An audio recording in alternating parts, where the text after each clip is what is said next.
And we're going to start with Margaret Bleichman, Department Chair and Professor of Computer Science, 18+ years.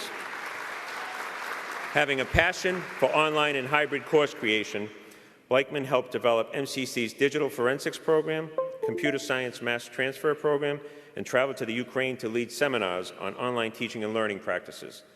They also helped create MCC's STEM Club, Women in STEM Luncheon, and Student Poster Session. Next, we have Patrick Boyle, Department Chair and Professor of Computer-Aided Design, CAD, 35 years. Dedicating to helping guide his students to success, Boyle was instrumental in developing and keeping the CAD program updated on technology and industry trends. After earning a $50,000 grant for the program in 1983, which was a lot of money back then, he also started the CAD and Engineering Advisory Boards for MCC and sat on boards at other institutions. Next up, and I know he's back here because I saw him give me the high sign, we have Christopher Brennan, the Associate Provost of Economic and Workforce Development, among other roles, 31 years. A leader of workforce development, Brennan developed partnerships with local businesses and organizations that generated revenue for MCC and educated employees and employers across the state. As a grant writer, Brennan brought in funding for MCC that led to the development of programs such as biotechnology and graphic design. Thanks, Chris. Next, we have Yvette Colletts, academic counselor for 33+ years. As an MCC alumna, Colletts, her shared experience as a student helped her to understand the challenges students face in attending college, particularly for first-generation and English language college learners. She also advocated for and was certified to assist veteran and military-connected students in their transition from service to studying at Middlesex. Thanks, Yvette.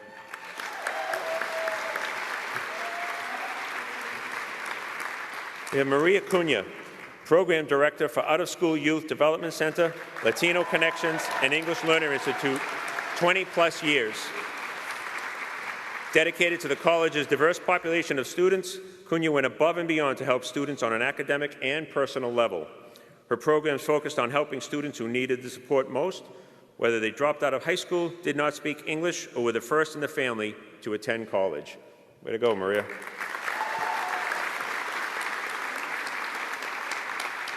Mary Ann Dean, the Dean of Resource Development for 20+ years. Dean's accomplishments include writing grants and establishing partnerships for programs such as the Federal TRIO Student Support Services, the wood-fired Cambodian Kiln in Lowell, and MCC's Biotechnology Lab. Her work has brought in tens of millions of dollars to support Middlesex and students, excuse me, and helped get financial aid funds to students. I'm just going to take a... It's dry up here. Donna Duffy, Professor of Behavioral Science.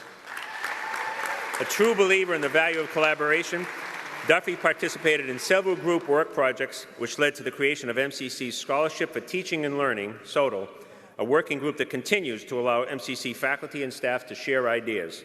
She also started the Service Learning Program for Behavioral Sciences.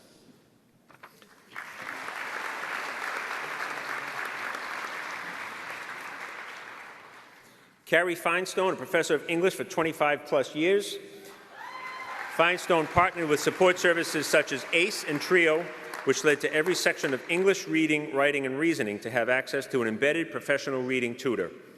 While one action research project led to following reading students as they progress in classes, another helped MCC adopt the multiple measures approach. Thank you, Carrie. Carol Hay was the chair and professor of mathematics for 20+ years. Hay helped implement the Ramp Up Math program at Middlesex, which continues to be a valuable tool for student remediation in math. Her work with colleges and institutions outside of the college included a partnership with UMass Lowell, which led to Middlesex offering a math major and bringing consistency across the math curriculum. Thanks, Carol.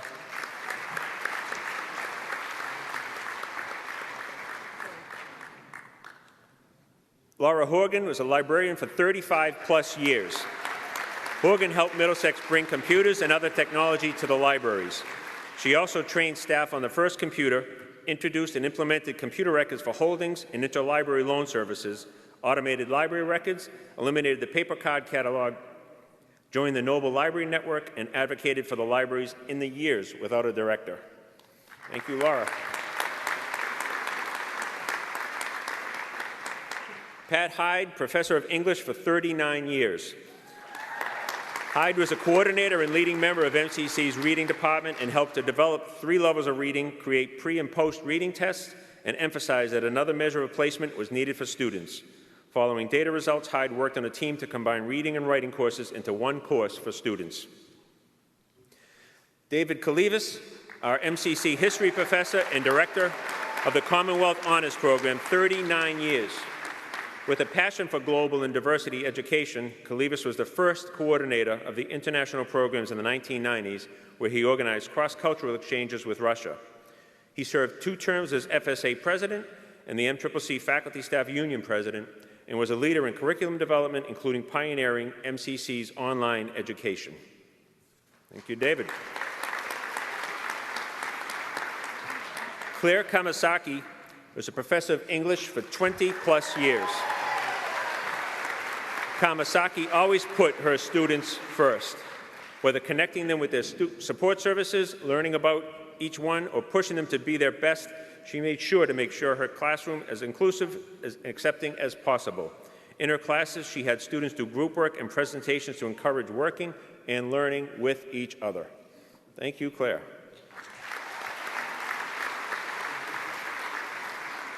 Robert Kalfas, professor, chair of the Curriculum Committee, FSA Executive Committee, and Credit for Prior Learning Coordinator for 35+ years. Kalfas served on statewide and Northeast regional consortiums and co-founded the first Middlesex website, acting as webmaster for several years.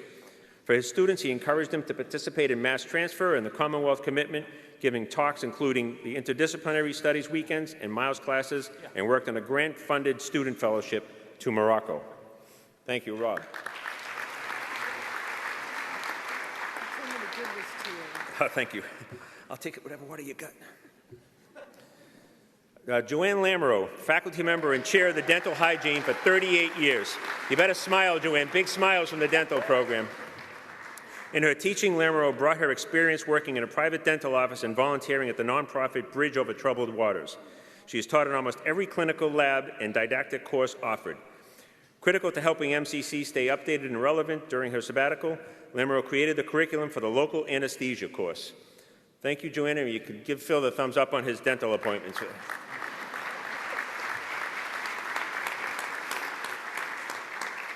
Next, we have Elise Martin, the Dean of Assessment and Professional Development. Martin led MCC through the higher education requirements for providing learning outcomes for students. Her work started by developing and implementing institutional student learning outcomes, ISLOs. She also earned grant funds to run trainings for faculty and staff on how to write learning outcomes and design assignments, including the college's first assessment day. Thank you, Elise. Joe Mucci, Director of First Year Experience, Interdisciplinary Studies, and Student Success with 30+ years. She was first hired to create a reading lab on each of MCC's campuses. Mucci went on to become the coordinator of the reading and writing labs and centers, receive awards for her work, and advocated for MCC's academic support tutoring program while teaching, developing curriculum, conducting research, and building a centralized tutoring model at the college. Thank you, Joe. Catherine Pride is a counselor, administrator, and faculty member of mathematics, psychology, and student development. Pride guided MCC's curriculum committee on the transferability of courses and programs at the college.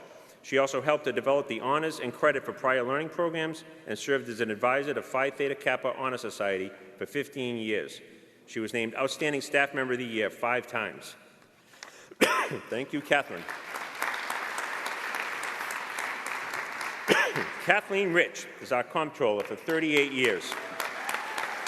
A Middlesex alumna, Rich played a major part in implementing strong internal controls and financial policies, procedures, and systems in order to meet the requirements of Mass College's auditing process for financial statements. She also maintains MCC's internal controls and ensures the integrity of financial systems and led MCC's banner HR implementation. Thank you, Kath.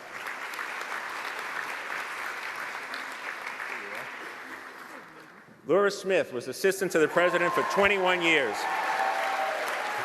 Smith founded the MCC Foundation Laura Smith Fund to provide scholarship money to African American students.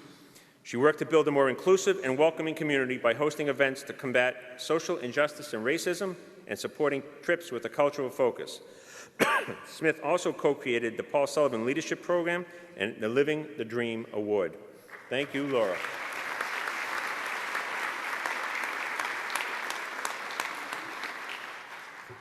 Jane Wiggins was a science faculty member.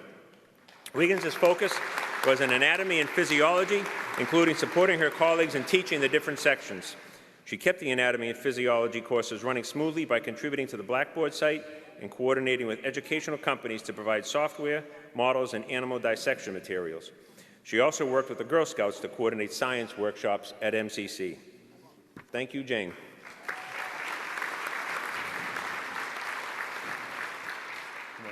Let's go. Susan Woods was the Associate Dean of Student Support Services for 27 years. Starting as the Director of Disability Support and the Transition Program, Woods helped bring the federal TRIO program for first-generation, low-income, and students with disabilities to Middlesex. She provided professional development and training to promote inclusive teaching strategies to support diverse learners and was the ADA legal expert. Thank you, Susan.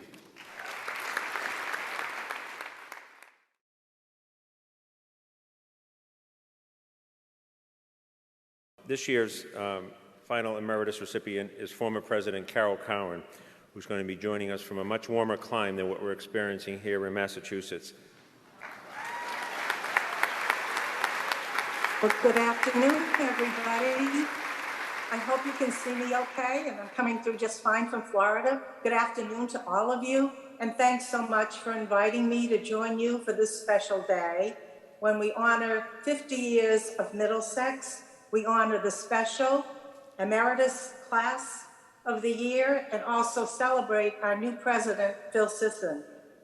I really wish I could be there with you in person to see you, to congratulate you, and wish President Sisson the very best.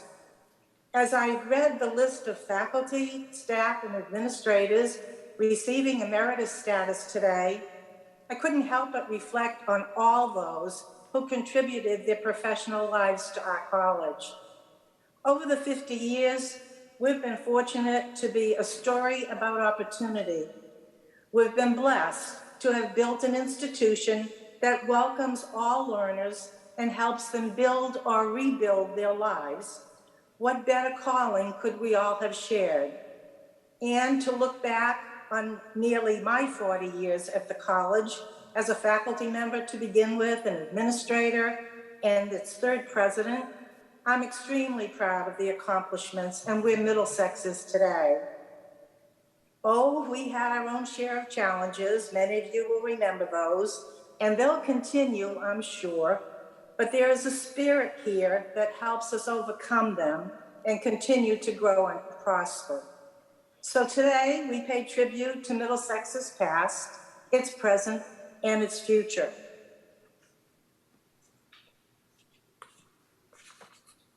From humble beginnings at the Bedford VA, I know some of you remember those days, we moved some of our programs to the Francis Wyman School in Burlington, mainly our business programs and our art programs as well. Then, through the generosity of Lowell General Hospital, we opened our first program in Lowell, and that was a nursing program right at the hospital. We moved to the Wanalancet Mill, where we began full academic programming in the city, and then to the Bedford campus to build out that beautiful campus on the former Marist Seminary. We purchased the Wang Corporate Training Center for the key building in downtown Lowell. We went over to Middle Street. We built the Health Science and Technology building. We built the Federal building and restored that as our college library in Lowell. And most recently, the Nancy and Richard Donahue Performing Arts Center at the former Boston and Maine Railroad. This was Middlesex's history. And it happened because of the unparalleled leadership of the Board of Trustees and the Foundation Board, their respective leaders, their chairman, through the years, and the college was able to grow and become the flagship of the state's community college system. And personally, I have the strongest administrative team working by my side to help execute our vision and our plans. And I thank them to this day for being there for me and for all of you. We did that knowing that we had to build our campuses where students came first, and that its faculty had to be grounded in the commitment of continuous improvement through ongoing professional development in order to bring the best in class to our students. It always seemed like we were working to do more with less, but that really just drove us to develop an entrepreneurial spirit with everything we chose to do, because we had to, and it worked. It came together. We built campuses in 2 major locations, you're living in them now, opened our new classrooms to thousands and thousands of students. We partnered with local communities. We showed the power of our partnerships with our local public schools and with UMass Lowell, who was always there for us and continues to be. And we established the state's first workforce development program. We were always proud to be a campus of firsts. We loved doing new things. We looked for opportunities, and with the full support of our trustees and the local and state officials, we were able to build the most comprehensive community college in the state, and implementing programming that literally took us all over the world. And our faculty, the foundation and backbone of our college, also supported a vision of academic excellence, the scholarship of teaching, and shared faculty and staff governance. Yes, I'd say that Middlesex has a proud 50-year legacy, but I really believe that it's even greater good coming in the future. I was always extremely proud to be Middlesex's president because I believed in academic excellence and opportunity. And I know that tradition will continue under the leadership of our new president, Phil Sisson. I had the good fortune to hire Phil as provost and work with him for many years before I left. You've all selected a very strong leader to take over as your next president. He comes to you very well prepared for the position and with a commitment to be every student's personal representative and helping them achieve their academic goals. He's a great leader today, and he'll continue to lead with great passion and integrity for Middlesex's students, its future, and the future of our region. In closing, I encourage you all to continue to be part of Middlesex's great story. I know I will be. Enjoy the rest of your day. And as I asked all of our students as they walked across this very stage at graduation each year, celebrate the day safely. Thanks again for coming to my backyard so I could be part of this day with all of you. Take care, be safe, and to Phil, all the best. Have a good day, everybody. Thank you.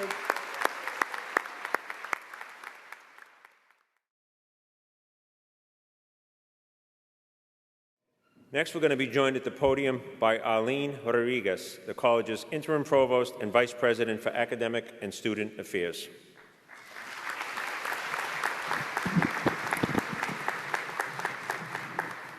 Good evening, everyone. Thank you for joining us on this very special day. And I am very thankful and honored to follow Dr. Cowan.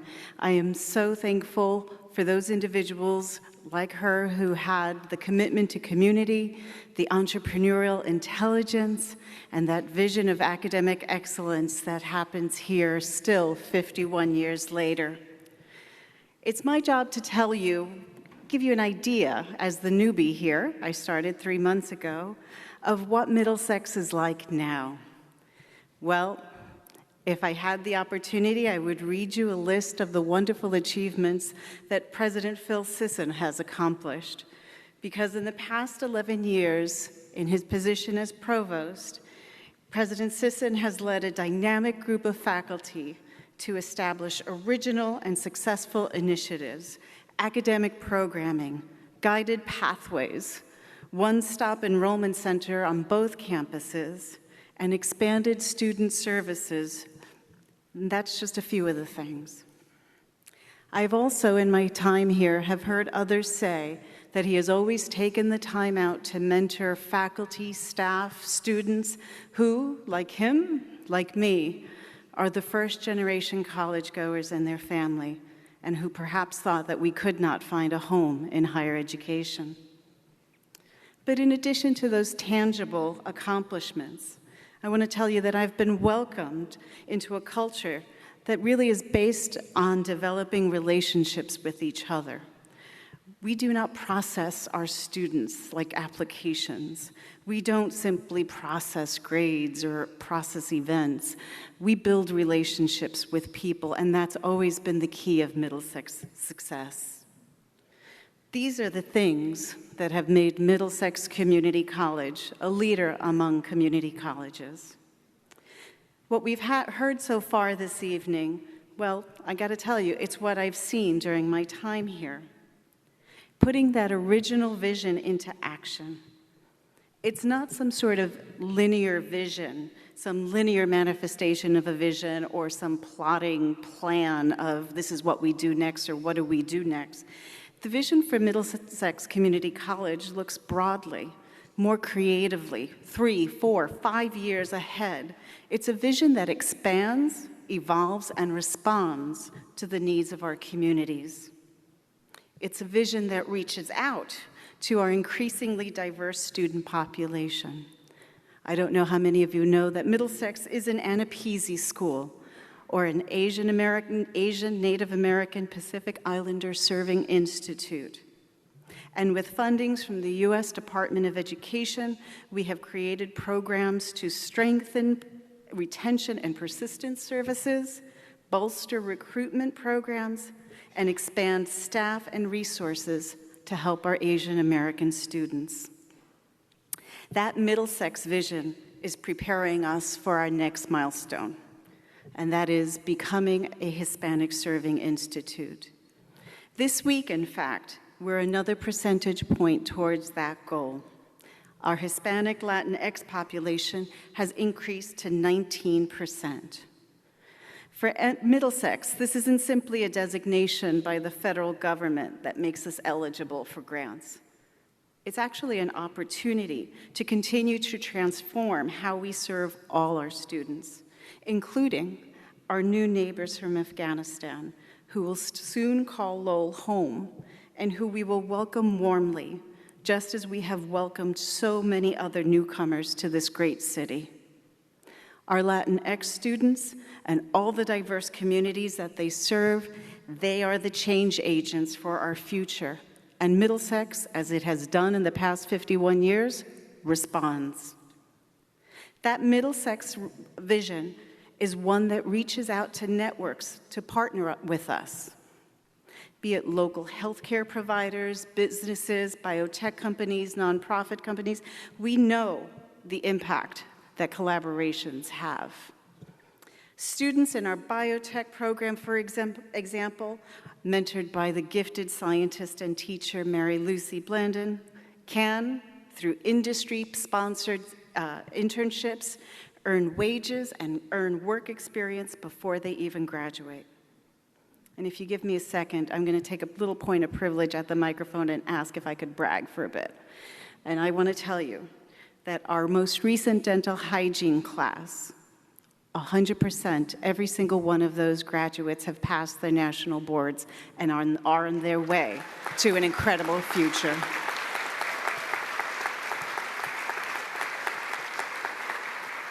Thank you, students, and thank you, dental hygiene faculty. This year, Middlesex Community College has joined Achieving the Dream, which is a network of colleges committed to closing the opportunity gaps among our students. We will collaborate with other colleges, and currently we are paired with coaches from 2 academic powerhouses, the Aspen Award-winning Miami-Dade College and Amarillo College. And I tell you, it's no surprise when our coaches told us that Middlesex is one of the best candidates to achieve equity-centered programming and the closing of opportunity gaps, given the foundation that has been laid in the 51 years that we've been here. Just as we have done for those, absolutely.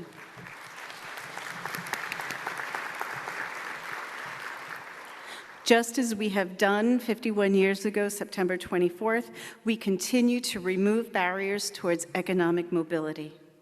Today, we do it as we approach the second year in a pandemic. With compassion and intentionality, our dedicated faculty and staff guide and advise students through course content, assignments, Zoom technology, Chromebook loans, a selection of online courses, an ever-growing selection of online courses. We've guided students through periods of housing and food insecurity, through the end of that additional unemployment assistance that we know helped so many, to the end of the rent moratorium, which I know kept many housed during the past 20 months, through COVID vaccinations, and through COVID testing. While I can stand here and list many other programmatic and support offerings that are here and a signature of Middlesex Community College, I want to tell you that there are certain intangibles that I cannot quantify and I can't put on a spreadsheet or on some database, but that I see every day in the 3 months I've been here. I learned right on my first day here that the Middlesex family lives by the lesson that my father taught me so long ago. Si no sirves para vivir, no sirves para vivir. Perdóname. Si no vives para servir, no sirves para vivir. Very loosely translated, a life well led is one dedicated to the service of others. My thanks to President Cowan and all the founders for establishing Middlesex Community College. Thank you to faculty and staff, to President Sisson, for being the great stewards of this center of excellence and transformation. You really have placed us very well for a powerful future. Thank you.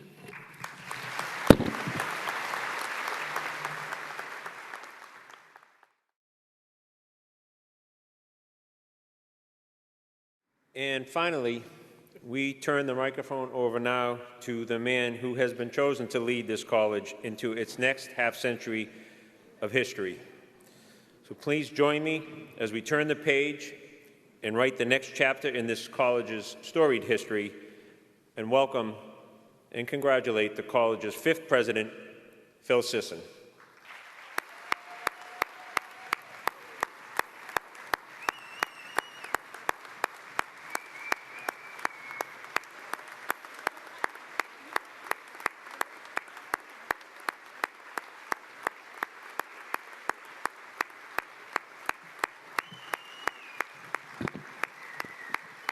Thank you all so much.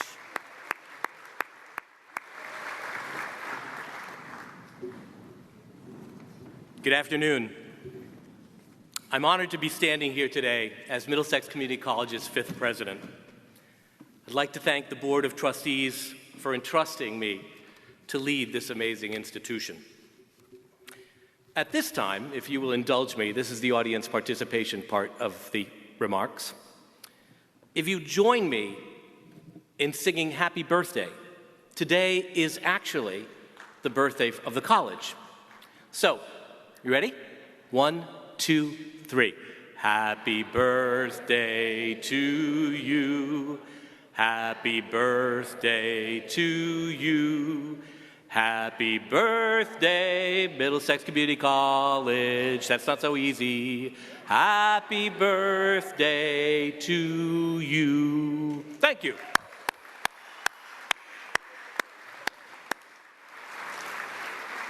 Yeah, didn't know anybody was going to sing at the inauguration. Certainly not the president, did you? If you've been on Facebook, and many of you have, I've received wonderful congratulations on this inauguration today, but more importantly, a slight confusion in the fact that people are reaching out to wish me happy birthday today. Now, if I can explain this quickly, on Facebook, when you join as an organization, and we have very active social media thanks to our marketing and communications department, there is a birth date that has to go in Facebook. And then now, with some of the changes on Facebook, there is an individual that needs to be listed. And in this case, it's Pres Phil. And so now, therefore, everyone has decided that today is my birthday. Now, I'm telling you right now, I am not going to fight it, because that makes me 51, and I can assure you I am not. I mean, let's face it, it's not easy turning 51, whether you're an individual or you're an institution. Now, how many of you in this room, probably many of you have not even seen 51, but how many of you remember 51, right? Yeah, think back. For me, it was about 10 years ago. That's the first year that I came to the college. You know, you're a little older, a little wiser, a little more mature, seasoned, experienced, more accomplished. But you look in the mirror, and you realize you're a little grayer.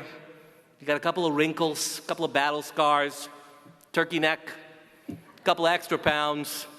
It is a challenge for anyone or any institution to embrace half a century and more.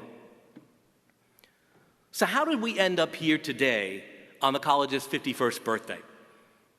Well, honestly, I had a retreat very early in June, before I became president, with the senior college leadership, our faculty and staff partners at MCCC and AFSCME and in Macer, held at the historic Nesmith House in June. And as is often the case at the end of a long day of good conversation and goal setting for the institution, we ended up in the kitchen of the Nesmith House, like any family, and thought, it's been a long 19-20 months. We haven't been together in a very, very long time. We certainly haven't seen each other. We haven't had the opportunity to hug each other and greet each other like we do as a community here. And we thought how great it would be to actually bring the whole college together and the community to help celebrate the 51st anniversary. But on top of that, you know, this is Middlesex. We can't do anything easy, right? So the new president, he suggests, well, we ought to reinstate Emeritus, right? And bring those people back and celebrate the remarkable achievements of those individuals who helped build this institution. You know, and people keep asking me, when are you going to do your inauguration? I was like, well, let's kind of slide an inauguration in there while we're doing this event. And then, of course, why not host a funding event for a new race equity scholarship? In typical Middlesex fashion, we are overachievers, and we have always been. So thank you all for coming to what we created is a four-fer, not a two-fer, but a four-fer. So no matter which component of today's celebration brought you here, I'm very grateful to see all of your faces, although I really can't see any of your faces because of this light. At Middlesex, symbols are important. We love logos here at Middlesex. It's a thing. We have an outstanding marketing and communications team. They're amazing. Anytime we want to brand anything, we turn to them and we ask them to develop a logo. And so you'll see on the screen behind me, to the left, the logo for today's celebration. Now, like a Rorschach test, many people have interpreted this logo. Some people said that it looks like the flames of hell, actually. And I think that's probably, now Sisson's in charge. We're all going to hell. I've also heard that they look like sailboats, like sails in the wind, and perhaps this is how people sail off into retirement and into the sunset. So a couple of interesting interpretations, but what they really mean is an opportunity to turn the page. They represent our past, our present, and our future. On our 40th anniversary, we wrote a book. So if you don't have any anniversary information about the college and you'd like to read it, we didn't get to do that this time around because of the pandemic, but I've got a few copies left. They're going fast. So if you just email me, I'll be happy to get you this text. Thank you, Patrick, for this work and for the folks that created this wonderful anthology of the first 40 years of the institution. But it's a new day for us here at the institution. The other important symbol is our college logo on the left-hand side of the screen behind me.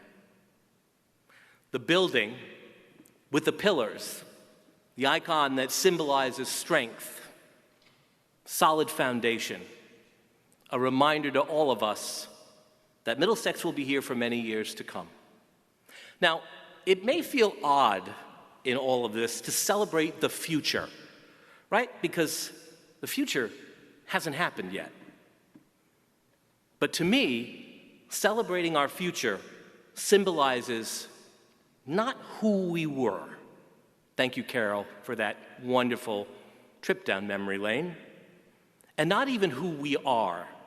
Thank you, Arlene, for your initial impressions of the institution in your first 3 months. I'm so happy to have you here. But who we will be. It's an invitation for all of us to reflect on what Middlesex Community College has accomplished these last 50 years and how together we will dig deep to meet the challenges of the future, and there will be many. But at Middlesex, we are not resistant to change. We are resilient in change, and that is what makes us an exceptional institution.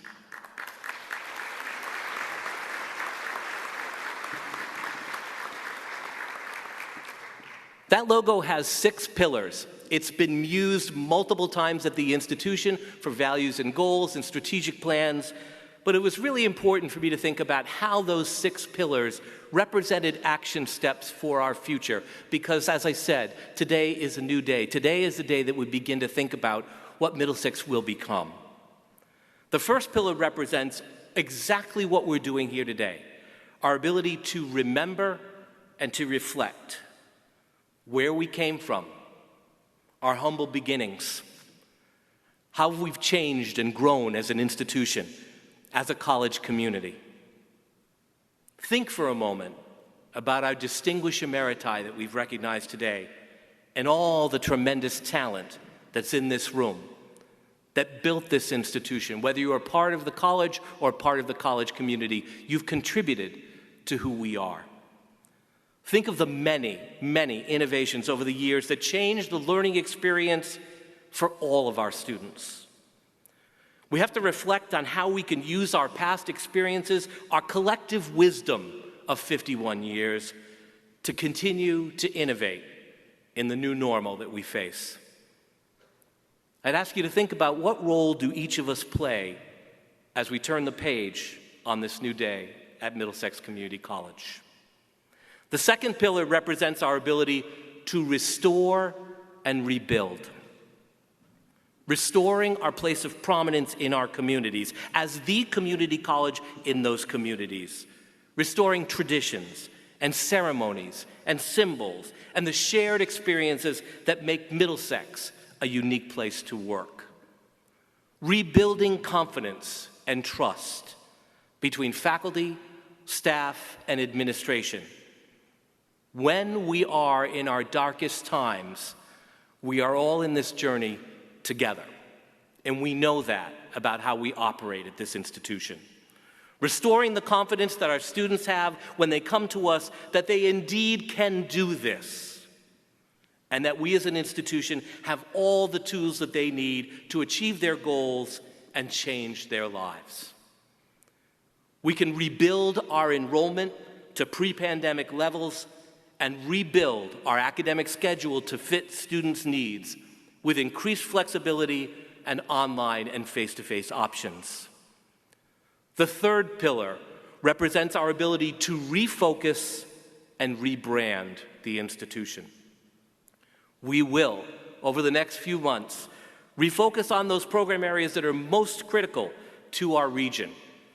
We are an economic engine for the state. Think about how we refocus to refuel that engine at a time of great need for our citizens in the region and across the Commonwealth. How do we refocus the many, many partnerships that best serve our students, drive our enrollment, and align with our mission and core values?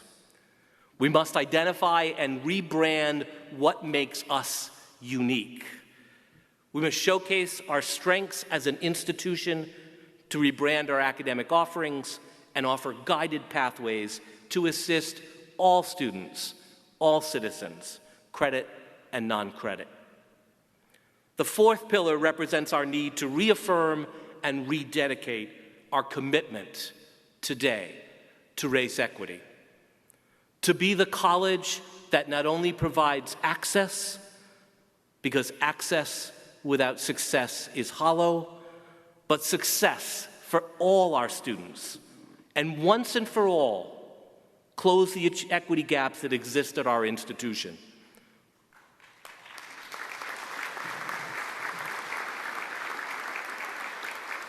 We should today rededicate ourselves to every student who walks through our doors or signs into our portals, and also rededicate ourselves to reaching out into the community to reach all those who never would have thought that they would enter our doors or complete a college education.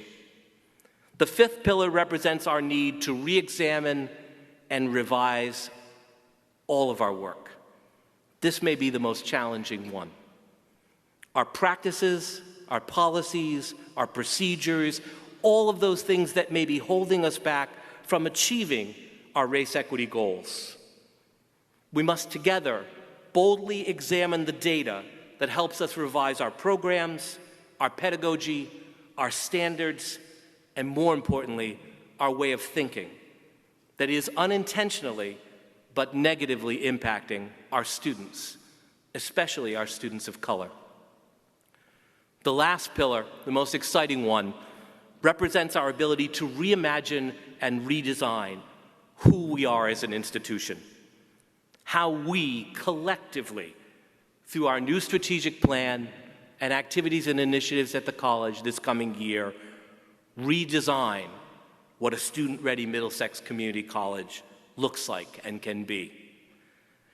How can we reimagine how we create synergy among our existing programs and services, allowing new programs and services to emerge so that we can become more of the hybrid, high-flex institution our students now want and need?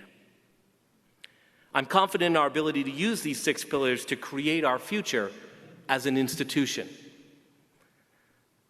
I want to thank at this time each and every one of you, students, faculty, staff, alumni, colleagues, community leaders, donors, trustees, for being here today and helping us honor our past, recognize our present, and celebrate our future. Thank you to our wonderful student trustees, Daniela and Brooke, and Pat Cook for serving as MC for today. Thank you to the Lowell Chamber Orchestra with that beautiful music led by Associate Professor Orlando Sela. And a special thank you to President Emeritus Carol Cowan, Commissioner Santiago, and Interim Provost Rodriguez for their kind words. I want to thank the Planning Committee for their patience and for letting me create this celebration my way. Today's event would not be possible without the generosity of the Middlesex Community College Foundation. Finally, thank you to the staff and administrators who have worked tirelessly to create this special day and pivot at the last moment out of a tent in Bedford to this facility within 2 days. Chief Administrative Officer Colleen Cox, Brian Butler, and the amazing facilities team, the Executive Director of Institutional Advancement, Judy Burke, our Dean of Advancement, Sherry McCormick, and the Advancement team, Associate VP and Dean of Students, Pam Flaherty, Chief Information Officer, Joseph Patuto, and the IT team, Executive Director of Public Affairs, Patrick Cook, the marketing team under the direction of Beth Noel, and Donna Corbin and Alexandra Toubier from the President's Office. After today's ceremony, I invite you to join us for some light refreshments from Bianco's and a much-anticipated musical performance from the Spittin' Viddies, featuring MCC's own chemistry professor, John Savage. Thank you, John. I am in your debt.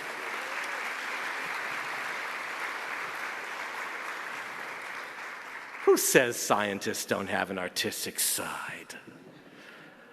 Finally, it would not be an anniversary party without some dancing and great food. Middlesex likes parties. Hope to see you back on the floor for dancing, and don't forget to grab some amazing food from the food trucks outside, stationed out in the front. But thank you again for coming. For people who have come to know me in any institution where I've served, it should be apparent that I truly love the work that I do, and that I found my professional calling in community college administration many years ago. In the past 11 years at Middlesex, I've worked tirelessly to serve all of our students, expand our influence and reputation as a leader in Massachusetts, and position us as a nationally recognized community college. I've come to love this institution and the special community we have here. I'm so very honored to serve as Middlesex's 5th president.